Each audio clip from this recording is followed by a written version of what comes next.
1, 2, 3, and 4, 5, 6. 6 bullets? 7. In fact, he was hit 8 times, but somehow, perhaps because he's only 24, he managed to survive. But his body, his life, is never going to be the same. Yes, I understand I got injured, but the most painful injury that I have is where I got injured on my private parts. I can't bear children anymore, not even one kid, nothing.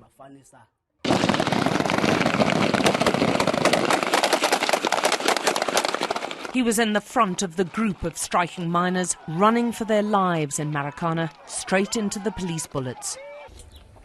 More than a year on, the surviving strikers are still in their tin shacks. But Mzakolo can't work. He can barely look after himself. And he and others are still fighting for justice.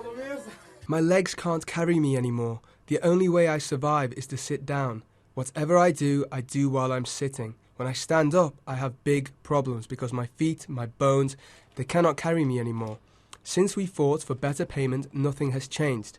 The way we are living is like slaves. The commission set up to investigate has been beset with problems. It was due to take a few months, but nearly a year later is nowhere near finished. The state is paying for the police legal team at top legal rates, but the inquiry's now continuing without legal representation for the miners, after the government refused to fund their lawyers. The only option the miners seem to have now is more protests. Mzakolo travelled with miners and supporters to Johannesburg and Witwatersrand University to try to get the attention of a man who was once one of them, a miners' leader, now deputy president of the ruling ANC party and amongst the richest men in South Africa. We must respect each other's rights to speak.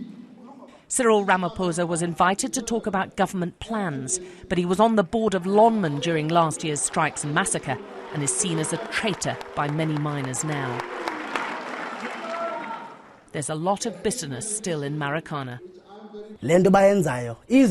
All those fat cats, they don't care about the blood that was spilt in Marikana. They don't care at all. They don't feel anything because their lives are secure. Us dogs, we must just die. The government of today, the government of Zuma, it doesn't care anymore for us. They felt no one was listening then during the strikes. They're still battling to have their voices heard now. Alex Crawford, Sky News, Marikana.